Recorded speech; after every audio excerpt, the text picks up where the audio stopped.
This material is intended for adult audiences. Viewer discretion is advised. Hey there, nerdy souls and fellow geeks. Welcome to Tipsy Geeks Unite, the podcast where two female geeks sip on their favorite cocktails and dive headfirst into the world of video games, streaming, anime, and all things nerdy. I'm TabiiKat. And I'm MissKate, and together we're your dynamic duo for all things geeky.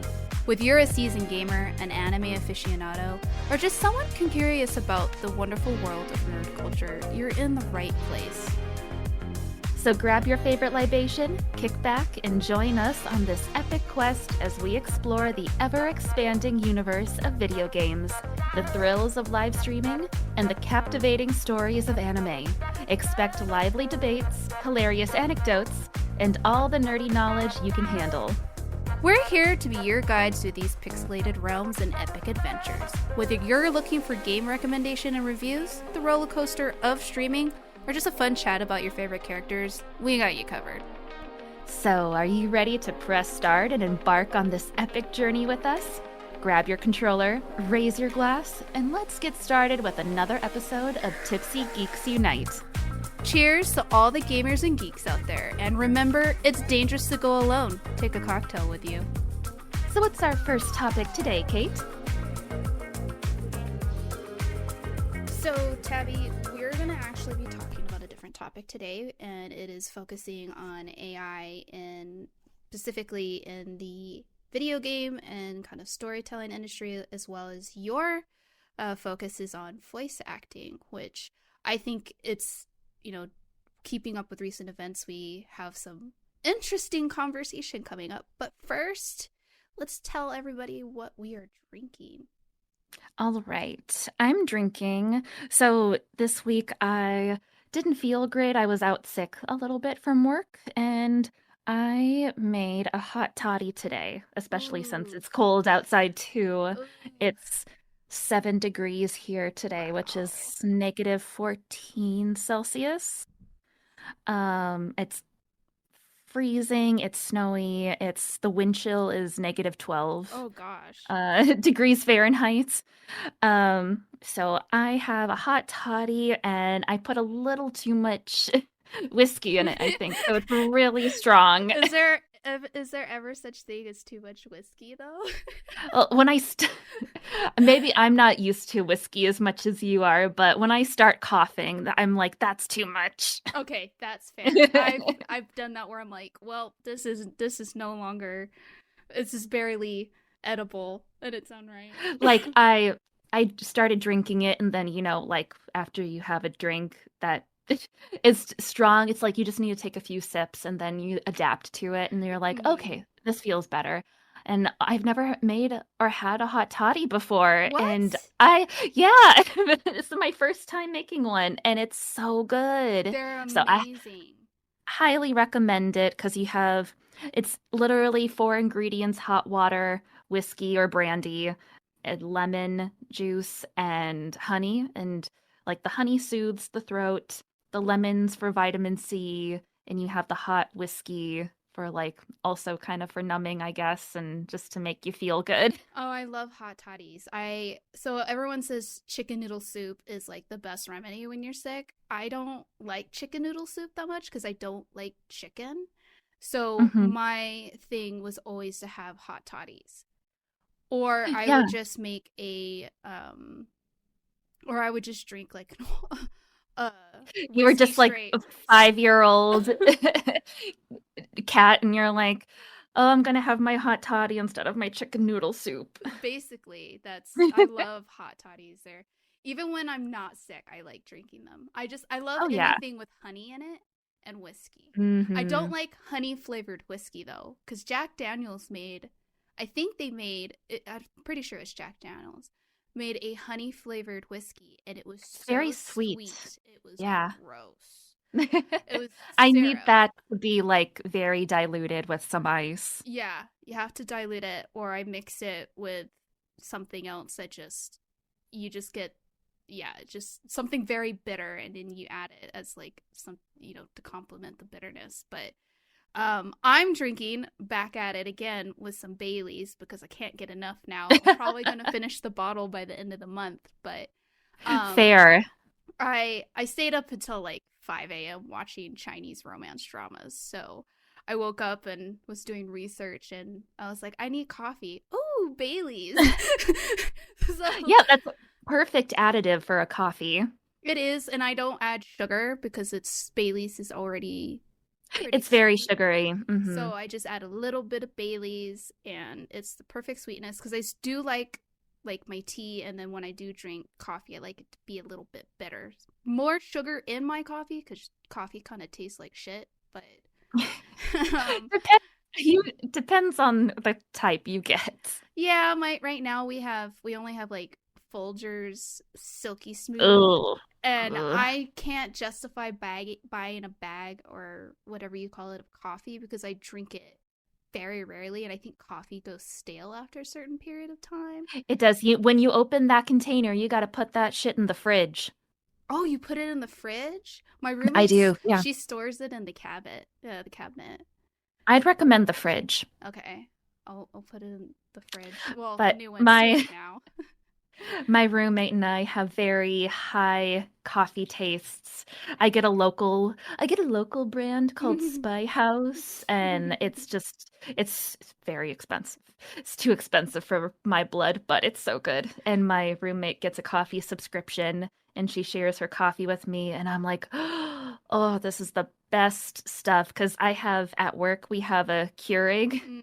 with that. It's like it's okay, Keurig but is once it gets cold, it's it flavored gets like, water. yeah, it gets like, it tastes like burnt coffee. It It's like does. once you've had the good stuff, there's no going back to Yeah, Folgers and stuff. we had a Keurig at my old job, and I would drink coffee if they, because the people at work don't drink tea, and if they drink tea, it was herbal tea. And so I am a black tea connoisseur, and Hmm. I would drink the coffee, and it's the Keurig, and it just tastes burnt every single time. I'm like, this thing's Yeah. supposed to be smart technology. Why is it burning the coffee? I'm not even a coffee drinker, and I know this tastes like shit. My mom and my sister drink really nice coffee as well, and I have some friends who have. He just opened his own coffee shop, and he gets Ooh. really nice coffee, but he's like, try this, and I'm like, I can't tell the difference. I'm sorry. I could tell the difference with tea, but not coffee. It's just because I don't drink it But enough. didn't, when you were in Europe and you tried the coffee, didn't you like that more? I did, and well, I should say I do, because they don't add so much syrup. I feel like every Mm. time I get coffee here, they add something, so I have to ask them, like, don't just, I don't want a plain coffee. I like lattes, but you have to tell them no syrup because they pump that shit in there. So in Europe, I just they ask me, do you want syrup? And I'm like, two pumps or a pump, just depending on the size of the coffee that I get. But the coffee there too, I feel like probably the quality of coffee there is a little bit better. I didn't go to Starbucks when I Hmm. was there very often, unless I don't, Boda. I try so. to go to local places as much as possible. Yeah, the local places where I lived were the coffee was pretty good, I will say that. But they always ask you, like, do you want this, this, and this? They don't just add it. Here they're just like, here's this concoction, drink it. And you're like, okay. Can I And then if you ask, I feel so guilty or like bad when I ask them, like, can I have this drink but I don't want all the things in it? And they're like, so what do you want? And I'm like, I want this drink but I don't want all the sugar in it. So um They're there to serve you, I I would know, but I say. just I feel bad. I don't like going to a restaurant and saying, "Can you substitute this for this?" Like I'm just like, "This is what you have to offer." Unless I have an allergy, I'll just eat what you have to offer. I'm just one of those. I don't like being one of those people like, instead of beans, can I have like your green beans? And it's weird. It's weird. I'm just one of those because I worked customer service, and sometimes when you get, well, I want this instead of this, and you're just like, then why are you buying this? Like, buy something else. I think you could be a lot worse. True, I could be a Karen, as they say, but I'm just one of those people that I have a huge like soft spot for people who do customer service just because I did it Mm-hmm. for such a long time. So I'm always just make their lives easier because you don't know what type of day they have or they're going to have. So it's just one of them things. But Mm-hmm. anyways, let's talk Just about get a hot toddy. Just get a that. hot toddy. That's what I'm gonna drink from now on. Is just hot toddy. I need to get a bottle of whiskey. My birthday's coming up. I'm gonna go buy some whiskey and Hell yeah. make unlimited hot toddies. Yes. So when you hear Mm. me next time, hopefully, well, not next time, but in the month of February, it's nothing but whiskey for me or soju. Oh my God. It's just hitting me right now. I feel so comfortable right now. I got twist on my lap and I'm feeling the whiskey flowing through my body Hot and I'm toddies are loving such a cozy loving it. drink. I It's very cozy right I now. I recommend if you make a hot toddy, cozy up with your pets and play like a cozy, cute game, or watch Yeah. something really like I watch like Studio Ghibli film, or I'll watch Hmm. a rom com. I'm a sucker for rom coms now. So, and I nothing has made me like comforting more than just a hot toddy, my two babies next to me, wrapped up in a nice blanket, and then like playing a cozy game or watching something just very easygoing because I'm a very intense person when it comes to working or video games. I love watching a lot of like action and martial arts stuff, so when I want to wind down, that's my perfect combination. I've been playing a lot of Civilization 6 in Ooh. my free time. That's been my comfort game recently. Ooh, I bought Civ. I don't know which one I have. And I want to get into those games, but I'm so intimidated because I feel like I'm such a bad manager of like the whole civilization. I am too, but it's it has a lot of different difficulty levels, so I feel like just take it like one difficulty level at a time and you'll grow to learn. Good. And Good. they've added like so much free expansion right now. Like I started back up on it after years of or a year or two of not playing it, and there's so much new shit now. So I highly recommend Okay. anyone who is hasn't played Civ 6 in a while or hasn't played Civ 6 do it now because there's a lot of free like additional content and new additives to the game settings now. I love that they're adding free new content. I love when developers really give that to you because they're like, it's just, it makes the value of the whole game just 10 times better because I don't mind paying for DLC, but at the same time when you're charging me half or even the full price of DLC as much as the game, I kind of feel like I just need a whole new game. Yeah, like I think they released all of the DLC they're planning to because their Civilization 7's going to come out this year.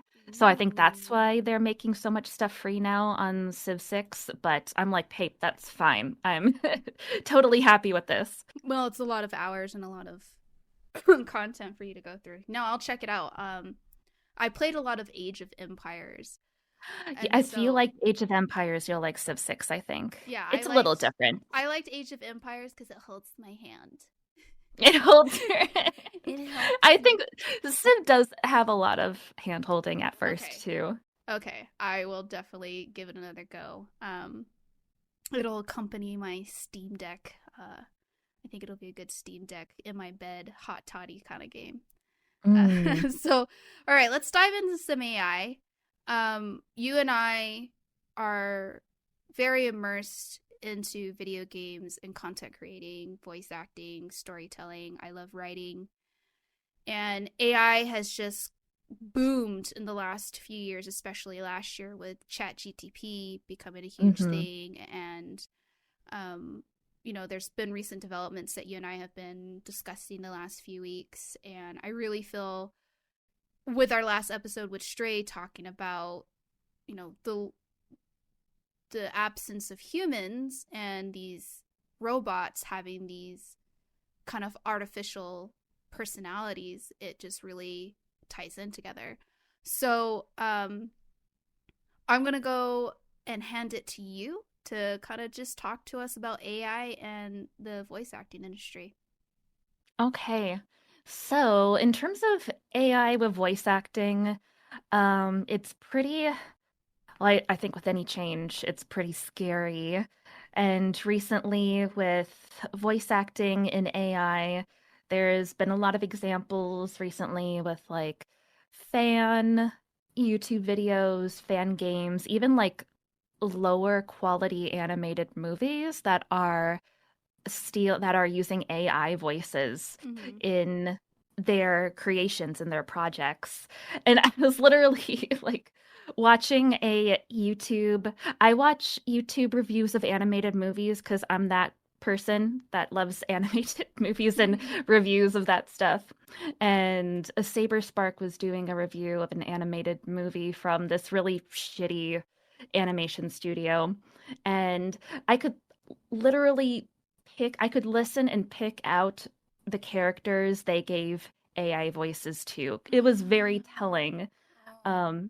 Like sorry, that's bleh. AI voices right now they seem to be good and improving with the basic American accents. Mm-hmm.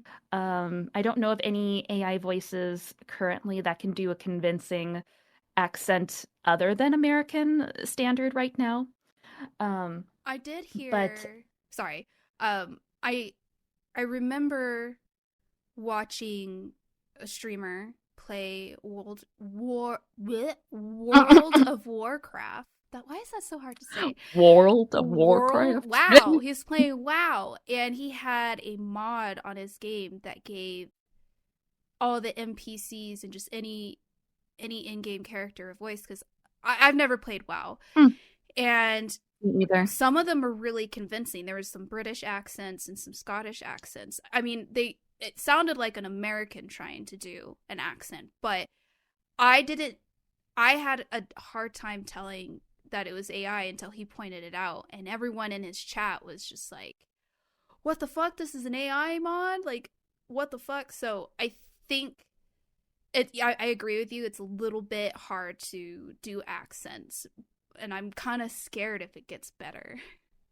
Yeah, obviously AI will improve sooner or later, who knows, but um right now the big T with voice acting and video games right now is that an AI is that SAG-AFTRA, who just came off the heels of the big writer uh, and movie star Mm-hmm. strike for the last 4 months that resolved in November, is that was a big contention with the strike, beside negotiating like pay and whatnot for actors and writers, was the use of AI.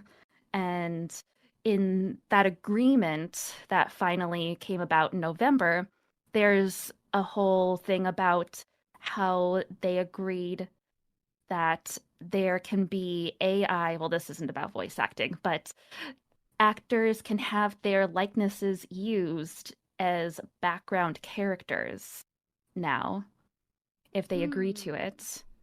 And that's it's not voice acting, but I'm like, a lot of people don't like that. I A lot of don't people like in that. SAG-AFTRA don't like that.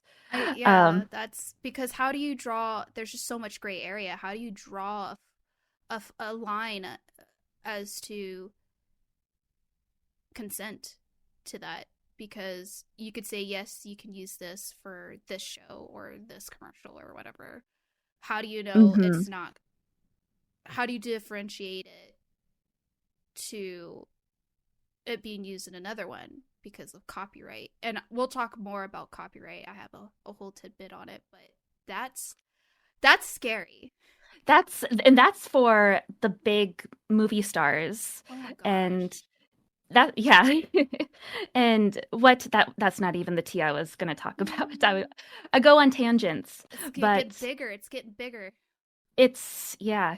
The big T right now that came out, just SAG-AFTRA posted on Twitter, like, hey, we just made our first agreement with a digital AI voice studio called Replica Studio. It's just one studio right now they have an agreement with, but it will allow voice actors to have their voices used in as AI in Replica Studios projects. And what the agreement comes down to is the consent and payment for voice actors to have their voices replicated Mm-hmm. into the with AI used in this company. But oh my God, just the storm of negative feedback to SAG from voice actors on social media has been immense. And I'm not a SAG actor or anything, but like the big name voice actors like Steve Bloom and everything. Like Steve Bloom holds the Guinness World Record of voices, most character voices in Mm-hmm. video games and other creations. Was like, I don't know anyone that would have approved this. And SAG was like, hey, we made this deal that was greenlit and approved by voice acting members in our community. And the biggest voice actors in SAG are like, who would have approved Who this? the fuck is this? Like, why are you letting other people speak for us? Yeah, it seems very shady. But I do understand that this may just be our new, what comes to be the new normal, which is scary because change is scary. Mm-hmm. But we do want compensation and knowledge that our voices are going to be Mm-hmm. used in projects. And I don't know what the compensation would be. I don't know what the standard will be in the future if people Yeah. consent to have their voices used in the different projects, but Mm-hmm. it's good to know at least there can be some liability and contractual obligations Mm-hmm. to having your voice used in AI.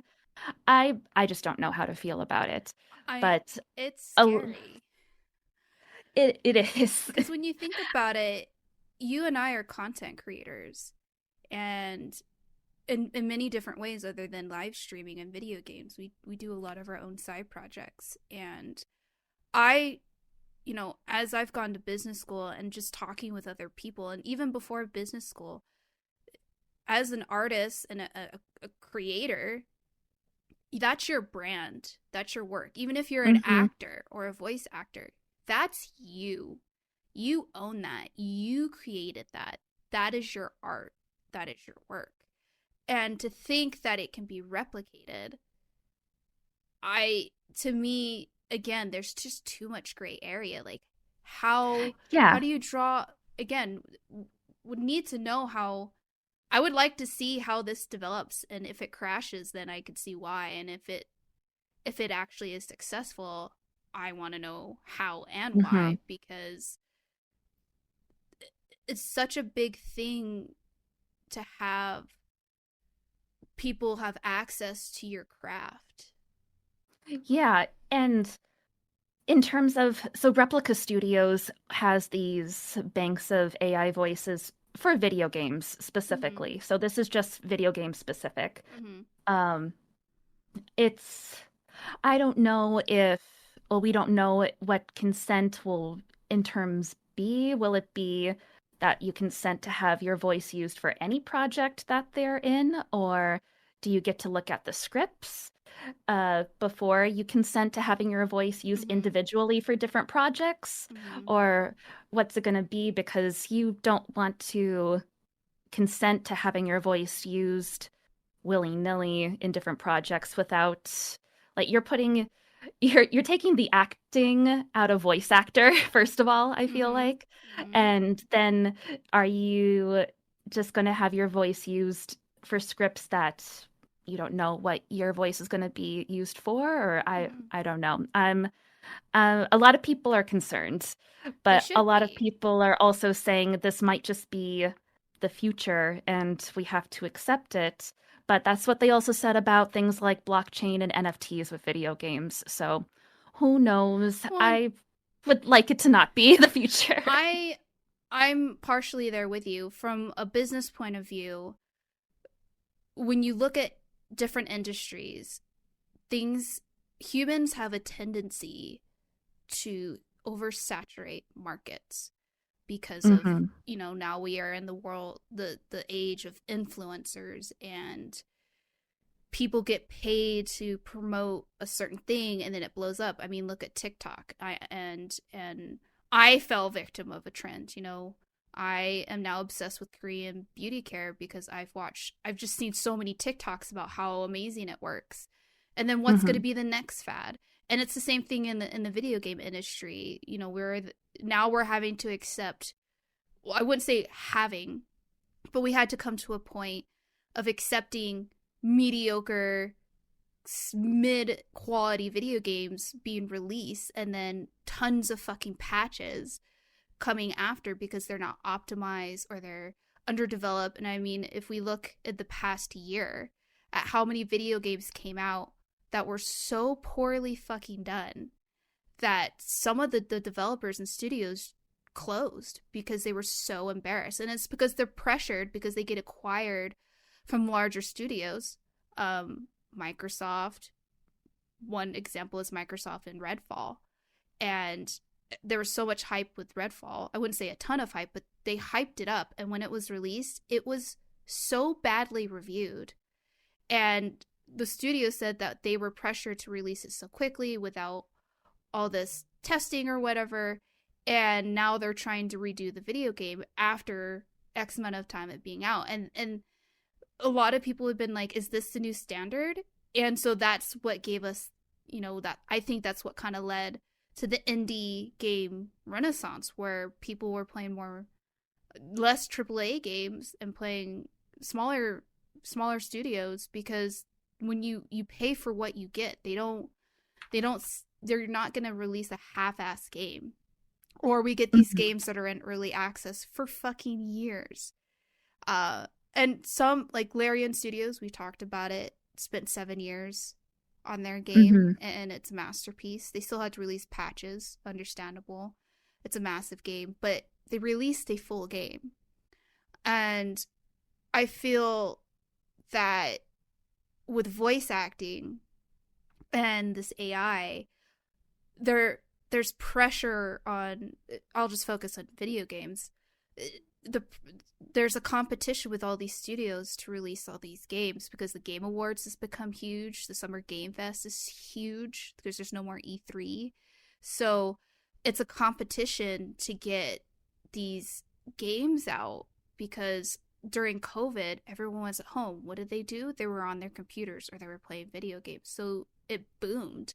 So this competition to get these games out means you have to compete with different schedules of all the different types of people that develop games, voice actors, quality testers, designers, etc. So businesses, and this is a hot take, are looking to AI for any means to make the process more efficient. And voice acting Mm-hmm. is, unfortunately, because it's such a tailored craft and it's so unique, that it's going to be affected because you don't have, I mean, I wouldn't say you don't have, but there's thousands of different voices and all the thousands of different video games. How are you going to, people are going to want to compete with, like, for Troy Baker or,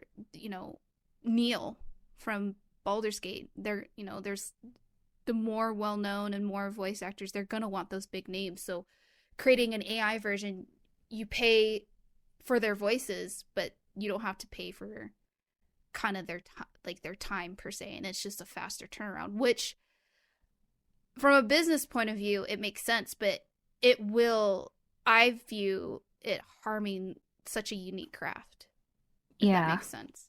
That actually made me think of The Day Before. You've heard about The Day Before, Mhm. right? Mhm. Like, I've seen a lot of reviews about The Day Before because it's such a fucking scam.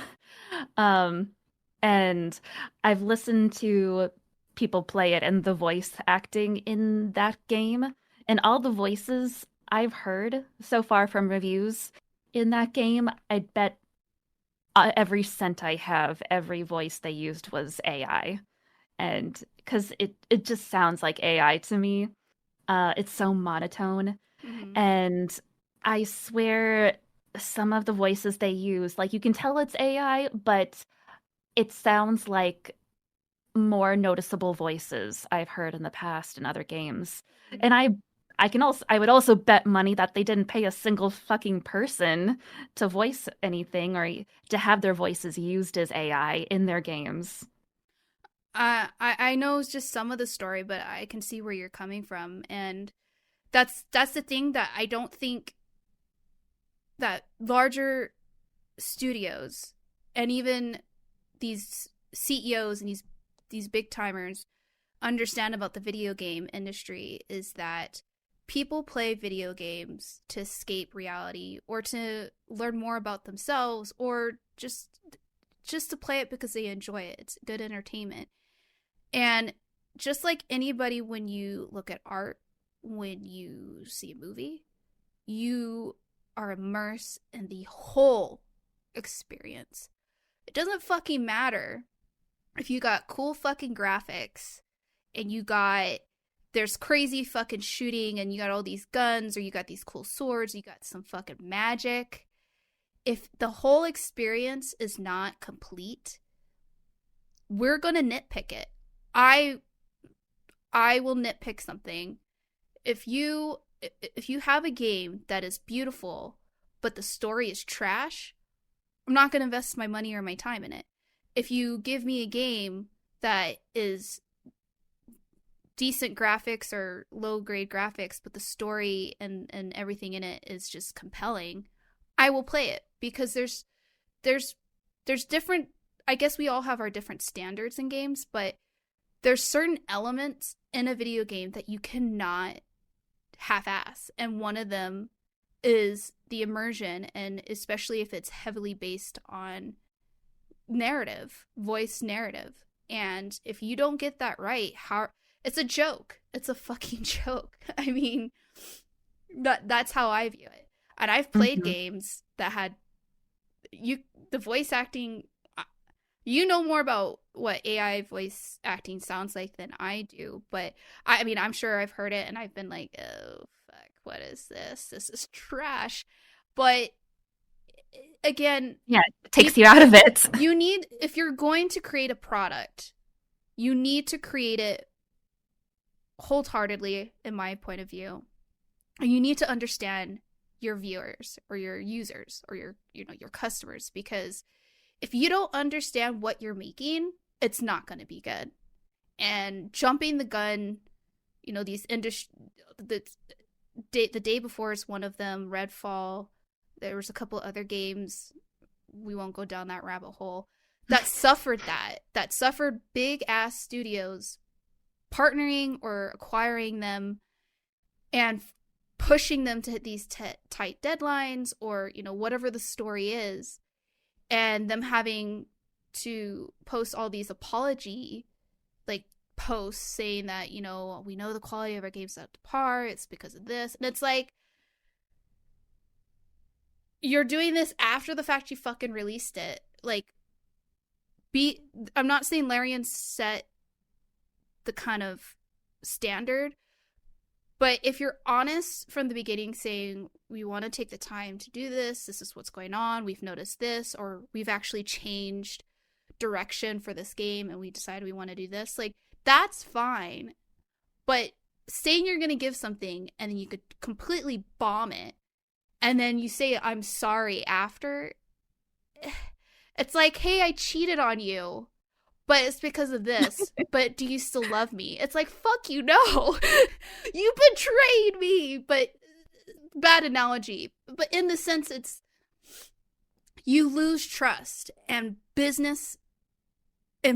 good business is based on trust. And voice acting is a huge, huge part of any type of entertainment, because Yeah. that's how we interact with each other.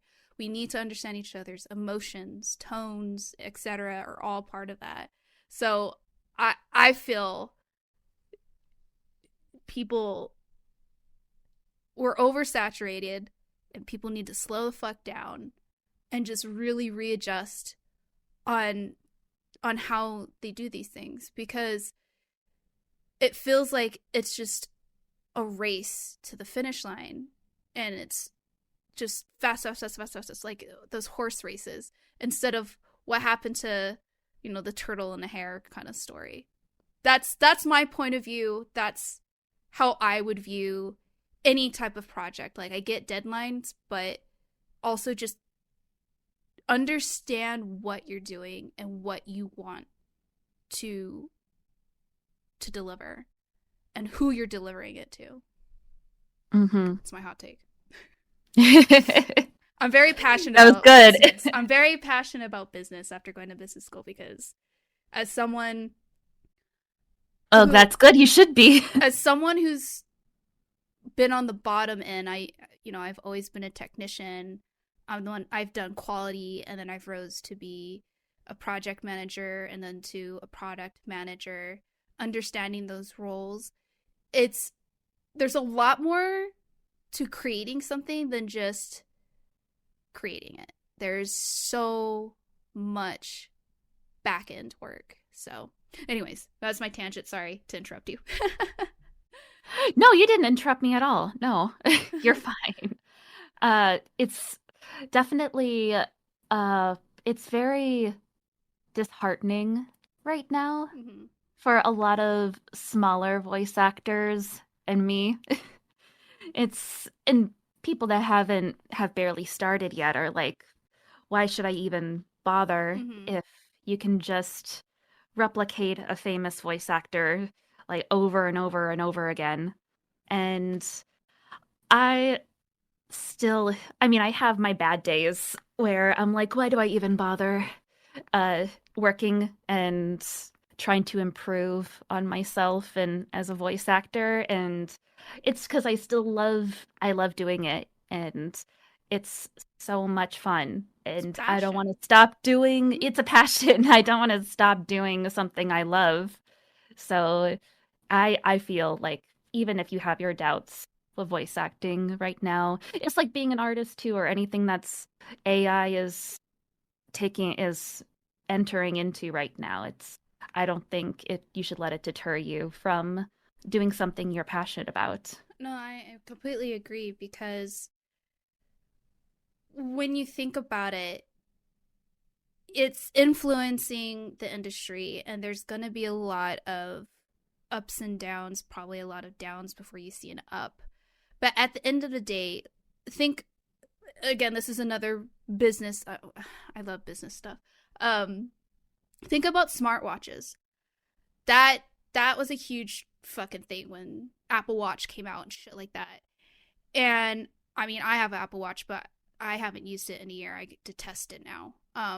But what it did to the analog watch industry, Mm-hmm. from my perspective, is it made it more special, because I actually had to do a case study in business school about this guy who created these watches. Are like $15,000, but they're the most beautiful creations I've ever seen in my fucking life for a watch. And they're all handmade. And he went through this whole endeavor to create this business, and people were like, fuck you, no way, doubt. And he went through a lot of strife, and a lot of debt and failure, but in the end, he's got this successful business with these unique creations, these clock and watch products, and they're beautiful. And like I said, I don't want a smartwatch. Thing's annoying as hell. I got it for fitness tracking, and now I sit on my ass all day playing video games and watching TV. And I do get up and exercise, but that thing buzzes every fucking time. And my appreciation for handmade, handcrafted stuff, and just the uniqueness of what people can create with their hands and their voices and things like that makes it more unique. So I'm hoping that with AI and voice acting, that yes, it's going to affect the industry, probably negatively before it gets better, but that's how we learn. We hit rock bottom, and then we're like, oh, now the light shines. I figured it out, hopefully. And it gives voice acting such a unique experience.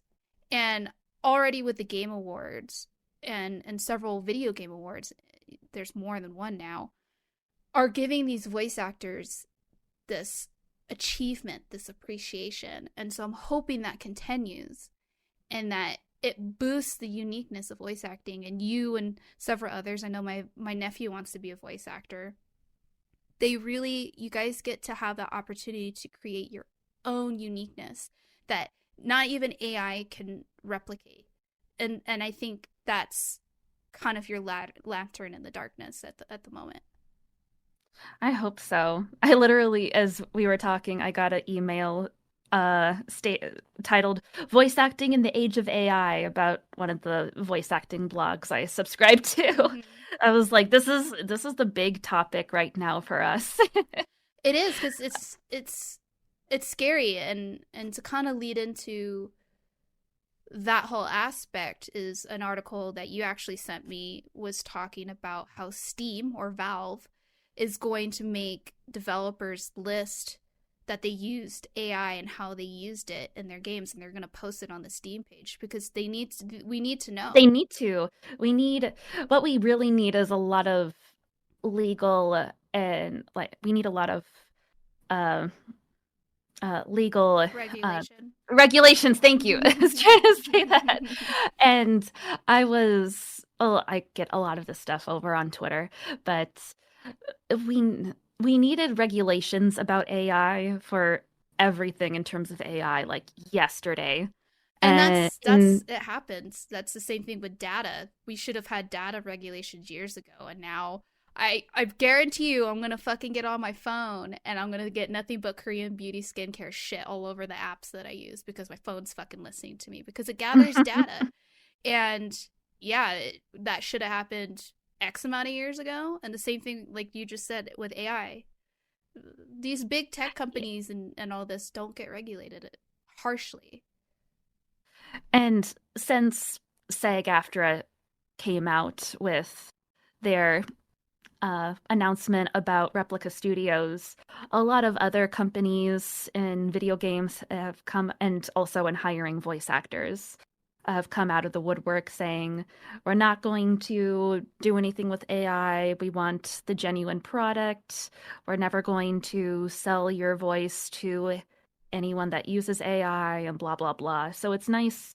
And especially with Valve, that's really great that they'll have some backup saying, hey, there's AI used Yeah. in these video games. Like that would be nice to that would make me feel more comfortable, I think, Yeah, as a buyer. and they're also allowing people, like if the developers or the studios don't list the AI in there, if users or gamers notice some type of AI, they can report it through Oh Steam. yeah. So what I that's didn't even think about that with the credits. yeah, that's a huge thing too. Like if for some reason they didn't note it, the developer didn't note it, or they falsified something, gamers can report it through Valve. And I think that's a positive outlook and a positive kind of choice that Valve's doing. And what happened when NFTs? People thought that's just gonna blow up, and it went to shit so quickly because you cannot replicate something that's unique. You can't. There's a reason why it's called unique and genuine. AI is not genuine. There is another case or another news article I read about Microsoft's in hot water because they're saying that you can't make algorithms and AI develop without copyright material. And I'm just like, okay, let me read this argument. And as much as I want to find the middle ground, I really can't, because sure you need to put stuff into something to create something unique, but in the sense, what makes stuff unique is inspiration from others, and people interpret it into their own feeling, their own perspective, their own insight. And that, again, it makes it unique. If I reference, as a podcast, we listen to other podcasts, and we referenced things that we liked about it, but we tailored it to our own unique experience. And I don't think you can do that with AI, not at where we are right now. And if in the future, I don't know, because what's going to happen with copyright regulation? There is no copyright regulation now with AI, and now it's being blown up because of the voice acting SAG-AFTRA and the art community. There was a huge thing with OpenAI that people were putting in all this artwork in, and it would generate artwork from what you put in, and that's copyright. And courts are saying, well, technically not, and it's affected writing. I'm a writer, not great at it, but I'm a writer, and I post on a blog my little short stories, and anybody could just copy and paste it and put it into ChatGTP and continue the story without me knowing, because I can't copyright it unless I go through like legal actions. But at the same time, that's going to cost me money and fucking time, and I'm poor. I can't just, this short story, and it comes down to like, who's the owner. And I feel that if I created it in my own time, with my blood, sweat, and tears, what have you, that's mine. And for someone just being able to have access to it and just doing what they will with it, that's kind of fucked up. It's really fucked up. And to have, people say we need copyright material to create a better algorithm and system, it's like, for fuck's sake, where do you draw a fine line? How do you regulate this? And it's scary to me. And I read now, at least for writing, because a lot of people, I've used ChatGTP for job applications and also to help write some scripts for the podcast. But schools now, people could just use ChatGTP to do their work. So how do you differentiate that? And so now it's in the early works, but it's called Detection GTP, I think. And what it does is it's learning how to detect actual humans writing it or AI. So I'm interested to see how that develops, and if they can develop that, if it can be transferred over to like voice acting. Did they make an AI to detect AI? Pretty fucking much, dude. It just feels so counterintuitive. It's just like, I know. How do we solve this AI problem? More AI. More. Give me more. More. God. Oh my God. We're gonna be in this fucking black hole of AI, and AI. And AI does have its benefits in certain industries. I feel for automating, certain processes in like manufacturing. Assisting people, not replacing people. Absolutely. It in itself has its benefits, but for fuck's sake, like, it's like Americans love putting fucking ketchup on everything. Sometimes ketchup doesn't go on fucking everything. Stop putting ketchup on everything. Just chill the fuck out. There's a lot more to the world than ketchup. Sorry, I watched a cousin put ketchup on eggs and I wanted to vomit. But I'll do that if I don't have salsa. No. That's my trashy part of me. When I eat eggs, I have to have like red chili sauce or salsa, and if I don't have it, I just don't fucking eat eggs because I hate eggs. They taste terrible. Anyways, that's my thing is, stop thinking that you can put one thing on every fucking thing. It doesn't work that way. Are you gonna put ketchup on a cake? I hope to fucking God you don't. Put AI on your cake. Someone's gonna fucking has already done it. Guaranteed. And it's the same thing. It's like, why do you need AI for everything? Yes, and if you're going to use AI for everything, use it in a manner that it accommodates. It's like you said, it coexists. It's not taking over. Because another example is Duolingo has fired so many contractors because they don't need the contractors anymore to do some of the services for the app, because they can use AI. Didn't know that. They can use AI now. And I'm just like, and sure, it's cost effective. You have to look at the cost effectiveness. You don't have to pay like all these contractors or developers all this money, and you can save money and invest it somewhere else. Yes, that's the pro. But if you look at the industry for voice acting and storytelling, artwork, music, you name it, that's creatively constructed, it needs find a way to coexist, not just fucking dump a bunch of ketchup on your eggs. Just don't fucking do that. Tailor your shit. Handle your shit. Balance it, bitch. Yeah, well, you've just had this bursting in AI generated shit. It's like the floodgates opened, and we need to figure out our balance. We're so gluttonous as humans. We're fucking gluttonous. I'm just as bad. I have been binging Chinese romance dramas for 3 weeks now, non-fucking stop. You romance glutton. I'm just like, give it to me. Give me all these beautiful Chinese men with long hair and beautiful eyebrows and cheekbones. Let me eat all of that. Gluttonous. Binging is a gluttonous act. And we're, as human beings, we are so gluttonous that it's regulating all the shit, and the world, the business world and industries fucking know that there's gonna be someone who's gonna swallow it up whole and then ask for fucking seconds, and then another fucking like third Z's and fourth Z's and sixth Z's. Like we're gonna do it. It's just like Pippin and what's his face from Lord of the Rings, like second breakfast. That's human beings are like that. We are gluttonous and we take in large quantities, and these industries like data, AI, clothing, skincare, food are just like, put it in your mouth, and someone needs to be like a dog owner. What's in your mouth? Get it out of your mouth. Get it out of your mouth. You know, and that's how I feel. It needs to be done, but who's gonna do it? Because if it makes money, fuck it. Saves money, fuck it. That's kind of the mentality that I get from this, and it takes away from the small ones like you guys. It takes away, you know, and it's scary. Like for me, when I went into business school, I wanted to get in the video game industry because I have played video games since I was basic.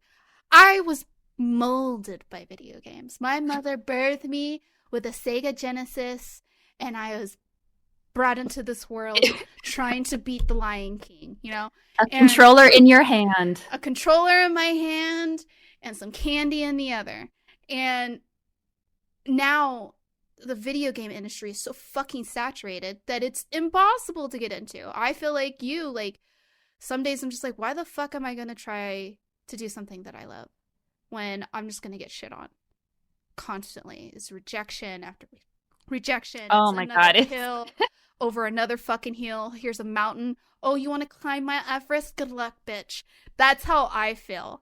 And there's some days where I'm like, I can fucking do it. Let's go, Kate. Let's go. And then I get a rejection email and I'm like, I hate my life.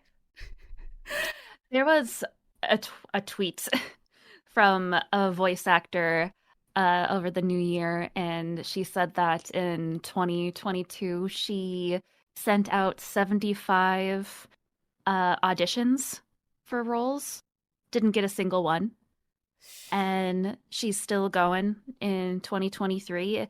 And I'm the same way. It's so hard to break into certain parts of voice acting, or just voice acting in general, but you got to keep going. And in 2023, I was just like, I want to get a demo reel. That's like what I wanted to do. And I got 2 demo reels. Woo! And I got a live session, like a live recording with a voice acting coach, director, for a commercial. And I was like, that's unexpected in 2023. So I did more than I expected in 2023. Never forget your shortcomings. Yes. Never forget them. 2024 now, that's right. That's fucking crazy, dude. It is. But it's like, kind of just go do what you want to do and expect the unexpected. And that's the thing, right? I never expected to go into graduate school. I tried for years to try to get my PhD in biochemistry, and rejection after rejection after rejection. And then one day I was just like, fuck PhD. I'm gonna go to business school. What do I have to lose? I'm so used to rejection. It doesn't fucking matter. I'll just bury my fucking sorrows in alcohol and smoke and cry myself to sleep. And then I got accepted into the top four business schools that I picked. And I was just There like, you go. what the fuck? And it didn't feel real. It didn't feel real. It still feels weird saying I have an MBA. I'm just like, yeah, I went to England to get an MBA. Fucking just Yeah, and unreal. you went to a different continent. I never thought I would move out of the fucking US. I never thought I would actually live outside of the US. And I did it. And granted, I'm depressed as fuck right now because I can't get the dream job. I'm trying to do a career shift. But it's just don't forget your shortcomings because there's a lot of things that happen when they happen. And I believe you get you're the moment you're fucking born, you're given a deck of cards. It's already set. But you have the options to do, like, you have the choice to do what you will with those cards. It's like the saying of, like, you're given lemons, do you make lemonade? Is the glass half full or half empty?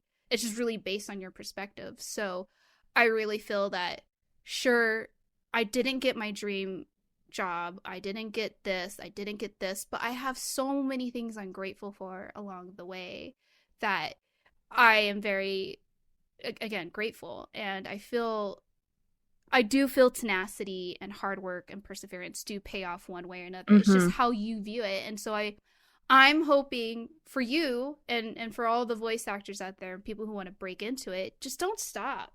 Don't stop, can't stop. Live by the gun, baby. Let's go. Like, just keep fucking pounding that shit because you will be seen. It's going to be a lot harder. It's hard as fuck. You and I are both looking for jobs right now. Yeah, everything is difficult in this day and age. You know what we're facing? AI. For me, I have to use AI software to create tailored CVs for every job I apply for because now CVs for almost any company are screened by AI to make sure that do you have these certain keywords? Do you meet these certain qualifications before they get to a human being? So in my eyes, what's the point of a fucking CV? Because now in business school, they taught us, yeah, CV's good, but you know what's better in getting a job? Networking. I am introverted. As much as I like talking to people, I like talking to people that I know and that I like. When you force me to meet people, I feel pressured and I'm miserable. So granted, I've networked a lot and I've actually met really great people and I've made really good connections. But at the same time, it just feels like I'm kissing somebody's ass to get a job when I feel like all the things that I've done in my life, my experience is very impressive. I have a very good education. I'm a hard worker. I'm a good learner. I am just all over the place. You and I are the jack of all trades. We're jack of all trades, master of none. And we have our interests that we want to master, but life is too short in my eyes. I want to do as much as I fucking can. Why just focus on one particular thing? I love dipping my toes and everything because there's so much transferable knowledge and skills with what you do. Voice acting, there's so much transferable skill in that. Not only are you creating and creating experiences, but you're also exposing yourselves to different forms of acting. Emotional to commercial to video games to movies to this to that. There's so much more to voice acting than just lending your voice. You're putting your voice into so many different industries, and that's transferable. And it's like I work in the medical industry as my day job, and that's a subsection of voice acting too, is medical commercials or having to just do anything in the medical industry in terms of voice acting. It's a benefit to already know the medical industry. So I'm like, hey, I got an edge on that. Yeah, and there's just so much you can do in it. It's, my previous job, I didn't have a lot of experience in tech. I used to work for Apple back when I was in my 20s, but I worked in pharmaceutical and molecular biology as a lab technician for 12 years.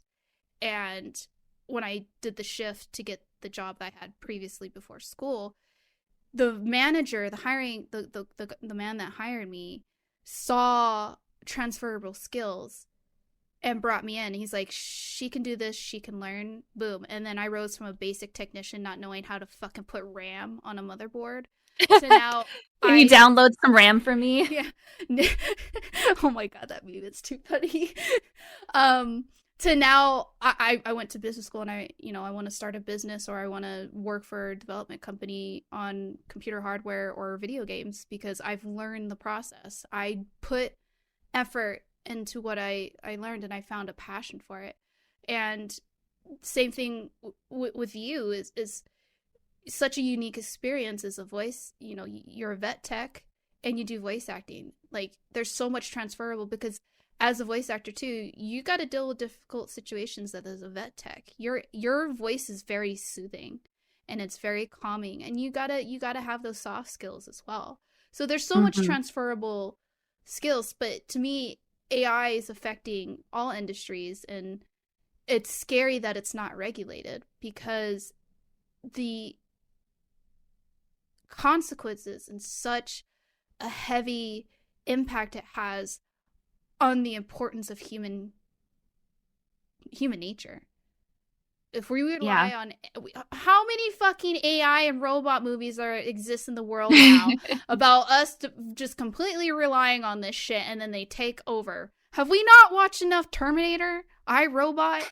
Come on, people. I'm terrified of I'm more scared of robots than fucking aliens right now. I would rather, okay, the Oh ocean yeah, same. the ocean scares me more than robots, just because the ocean's least explored than space. But robots and AI are fucking terrifying to me. I mean, like I said, the fact that my phone can listen to me and then tailor ads and shit to what I just said is it's crazy. I mean, my sister and I spent Christmas Day together, and we were on TikTok just looking at funny shit, and then we wanted to find this one video. And all my sister, she didn't even have TikTok open. She just held her phone and she's like, bet. And I was like, oh God, this is terrifying. She's like, Korean guy dancing on the floor half naked. Don't ask me what the context behind that. But she opened TikTok and it was just K-pop male dancers. It wasn't the video we were looking for, Were but they then half naked though? yeah, some of them. That's the content I'm asking about. Some of them had shirts off, some of them were sweaty. But the fact is it listened, and she started getting videos on Korean or Asian men dancing. I Was want to see. Sorry, go ahead. But to me, that's this is more terrifying to me. I don't want to be replaced by a robot, and we need these regulations. I don't like the fact that I can't get a job based on, granted, a piece of paper. So it's either do away with CVs and start building a new system to where, we can. And I know there's hiring fairs and shit like that, but for a lot of us, it's an inconvenience if you have a day job and you can't go to these. So Yeah. it's like, find a better fucking system. And the same thing with video games and all that. Like, sure, you want to incorporate this, but find a fucking balanced way of doing it. Because if you just tailor it and you just completely do the processes over, like important processes over with AI, then is your experience genuine? Boom. Drop mic. Crash. Damn.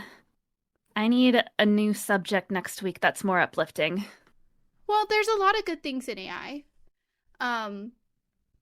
There was a CD Projekt Red, if we all know, did Witcher 3 and Cyberpunk game. And recently, Cyberpunk came out with a DLC in the last few months.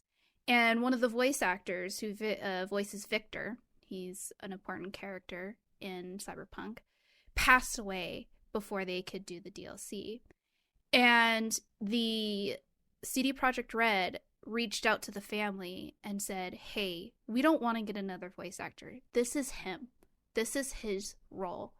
And we want him in the story. Do we have your consent to use AI to generate the few lines that we have him for the DLC?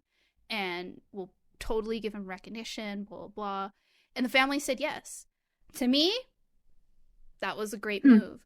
And, there's been some actors, Robin Williams passed away, And they reached out to his daughter and said, can we use AI to generate him for something? And Was it the Disney 100-year I special, think maybe? I think so. I didn't read the full thing. I just saw a glimpse of it on Twitter. And they asked her for her consent because that in its that's how you should do it, especially for someone who's passed, but you should also do it for someone who's living. But asking for the consent, laying out the full guidelines, exactly how it's used, then, then you have more of a tolerance. But when you're just Hmm. blatantly copywriting shit, I don't know, you have a case for TikTok about a lady who I we need to hear Yes, that. But it's the consent. If you're transparent, you lay it out and you don't do anything with it after only for what it's intended to, it's more tolerable. So I want to hear this definitely. TikTok story. Okay, so Canadian voice actor Bev Standing sued TikTok. I believe that was back in 2018 for the quote unquote alleged non-consensual use of her voice for the app's text to speech function. Mm-hmm. So, TikTok has so many different voices now that you can use for text to speech. Mm-hmm. And hers was the allegedly original text to speech voice back in 2018. So, and previously, TikTok never commented on the issue and then quickly changed their text to speech voice function 2 weeks after the lawsuit was filed. So, TikTok also being, I don't know, a Chinese company, a little sussy baka moment.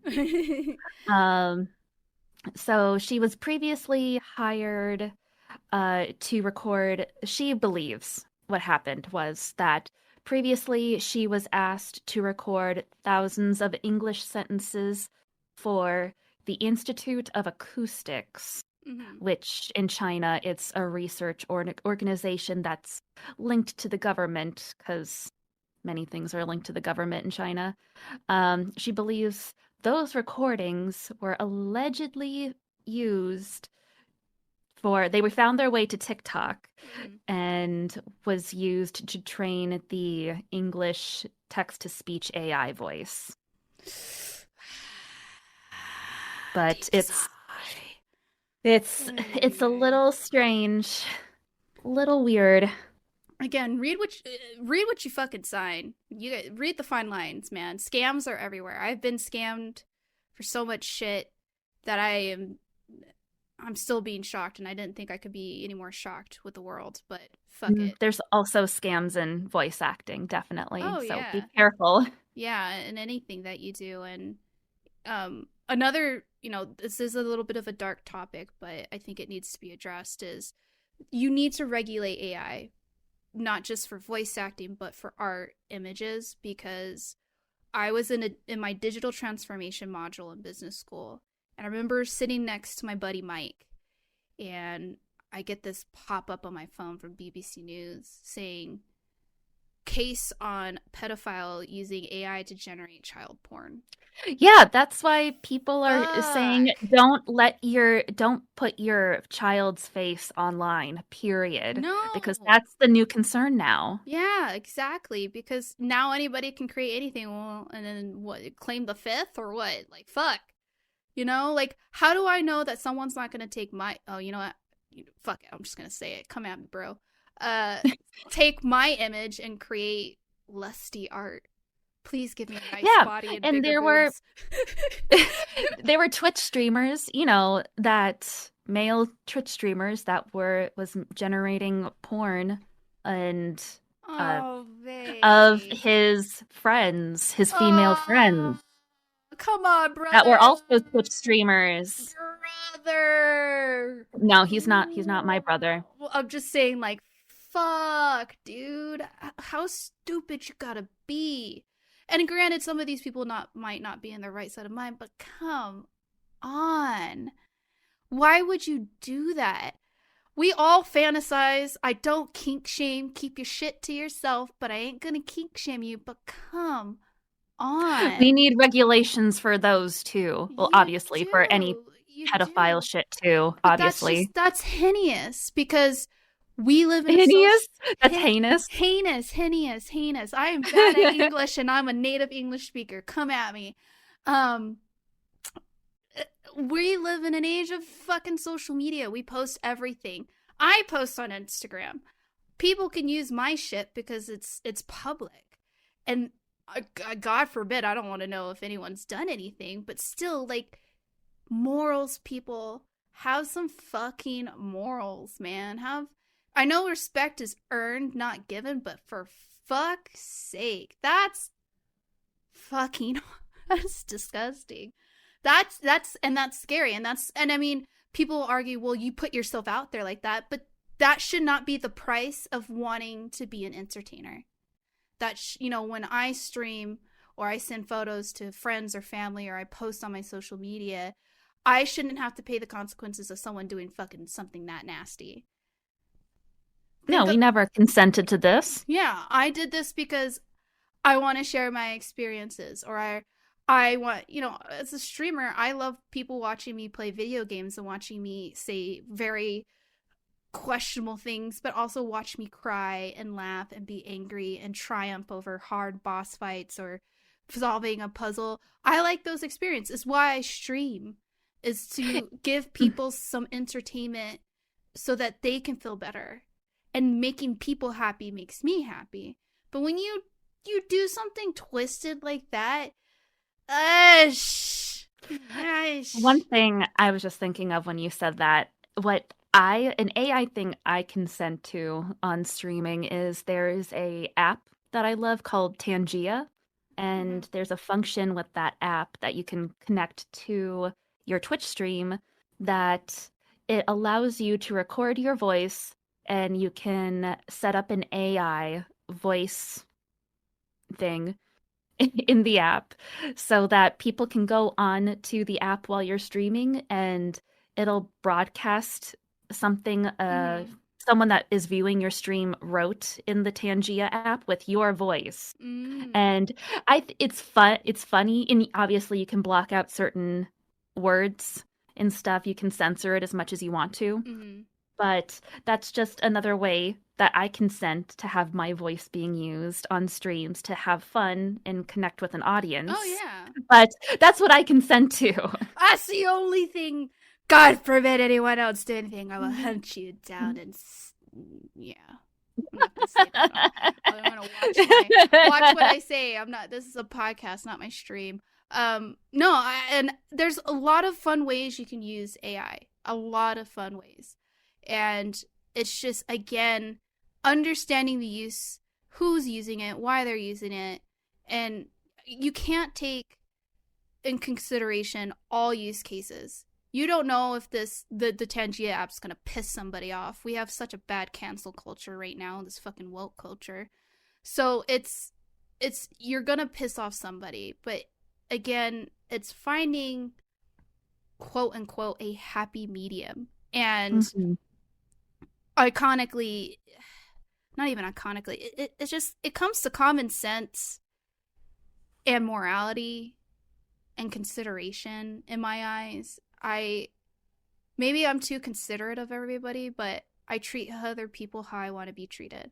Despite of your Mhm. background, despite of what you do, blah blah blah, you get the benefit of the doubt the first time. And AI has its ups, it has its downs, but right now it's just downward spiraling in the art world, in the creation world, and it's disheartening. And I really hope a lot of things, a lot of regulations, and we're gonna see. I'm not gonna make a bet, but I'm gandering that we are definitely gonna see a lot of lawsuits. I mean, there's already one with Microsoft. There's What's one right next? now with one of the AI studios in the New York Times. Woo! Shit! Yeah.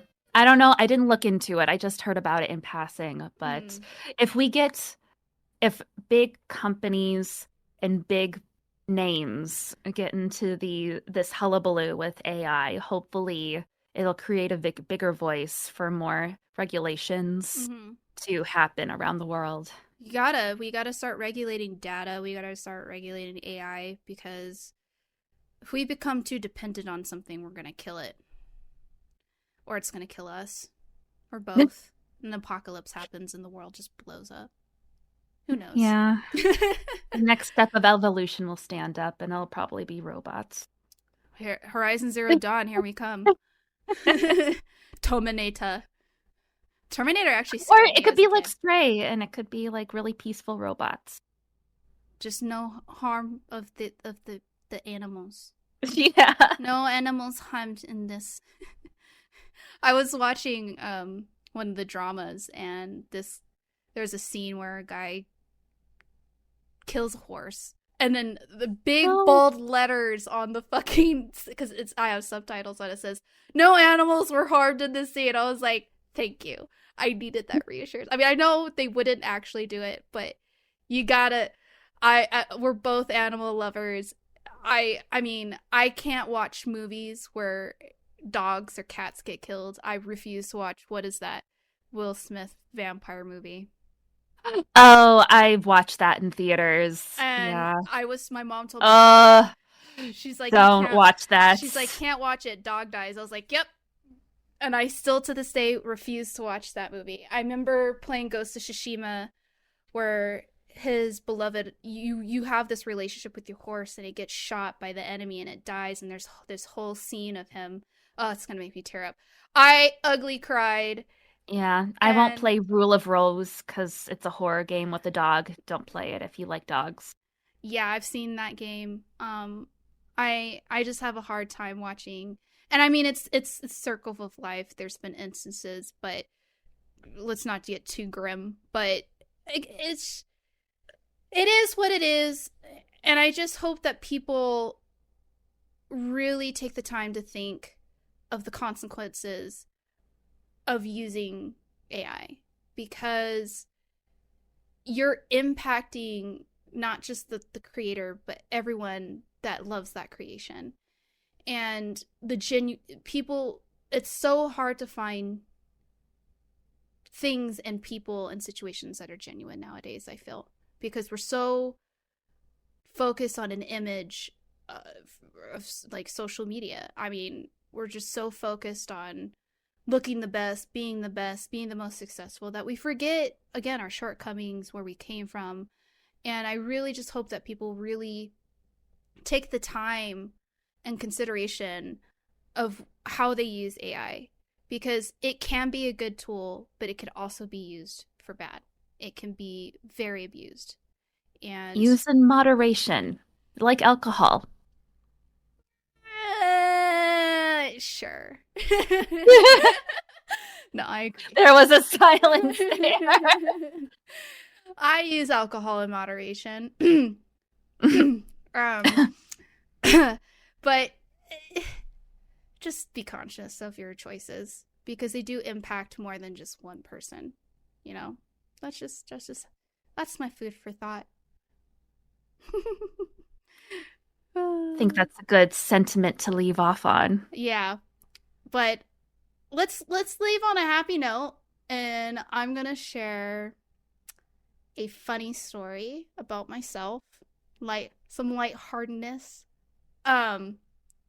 So when I was living in England, one of PlayStation's headquarters is there, and I was in London, venturing around.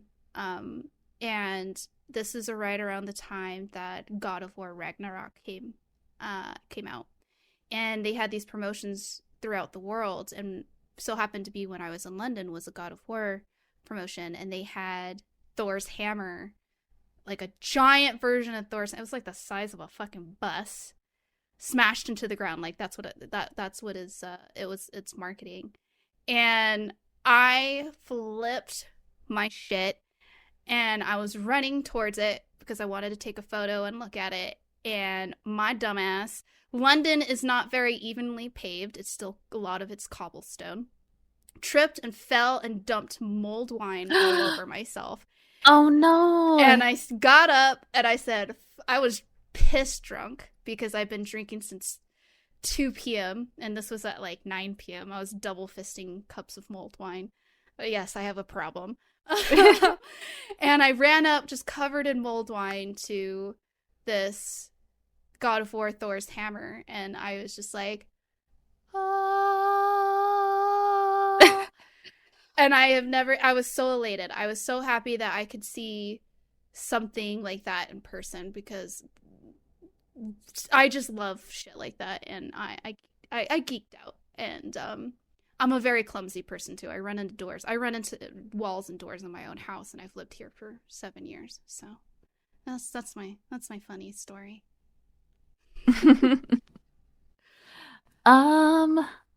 What could I don't know if mine's a really funny story. I I used to live in Brooklyn, New York, and I used to work at a small indie bookstore Mm-hmm. as a part-time job while I worked in publishing in Brooklyn, and you meet a lot of celebrities when you live in New York Mm-hmm. City, or the suburb, or the not the suburbs, the burbs The burbs. around the neighborhoods. And Mary Louise Parker came into it was a bookstore called Book Court. I used to work there. It was like the best place to work ever. And I guess you know who I'm talking about. Mm-hmm. Mary Louise Parker, she was, if you're old, you might know her as the star of Weeds, the TV show. Mm-hmm. Mm-hmm. She came in, she actually has an adopted daughter. She came in with her daughter looking for a children's book version of what was it? Neurological physics. Nerd.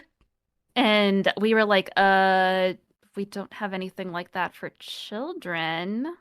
But she seemed like a lovely lady. She was so nice. Obviously a very doting mother to her child, who she just wants to be a smart girl. And STEM it was all the way. it was very, very nice experience. That sounds so fucking cool. I love bookstores. I have a Kindle, and I barely use it because I love the way paper feels. And I know it's not good for the environment, but the smell of bookstores is heavenly. So when I worked there, we would have almost every night, we would have different authors. And obviously, New York City is the publishing hub of North America. Mm-hmm. So we'd have authors flying in from all over the world almost every night for conferences at night. And the best part about working there was we could drink on the job as long as the people in those conferences allowed us, if they allowed us to Ayo. eat and drink whatever they brought. Ayo. And anything they didn't eat during their conference, we could take home at night. So it was like the best free food and free booze. That's and heavenly. Drinking on the job is like, that was perfect. That sounds fucking sick. And mingling with people in the publishing industry was very nice. That sounds just like heavenly. It was definitely it paid $9 an hour, so Hey, living in New York City does not pay. But it paid off in its own way, and somehow, right? It was a very amazing job. There's few and far between. Well, we know that this was kind of a dark, serious podcast, but we really are passionate about what we love, whether it be voice acting, storytelling, or art, music. We hope that you guys give this food for thought. But until then, we'll see you guys in the next episode. Don't give up on your passions, and we'll see you next time. Make your dreams come true! Bye-bye. Thank you so much for tuning in to another tipsy and geeky adventure with Tipsy Geeks Unite.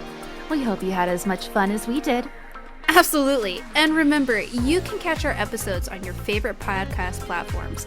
We're available on Apple Podcasts and Spotify. So make sure to subscribe, rate, and leave us a review if you enjoyed the show.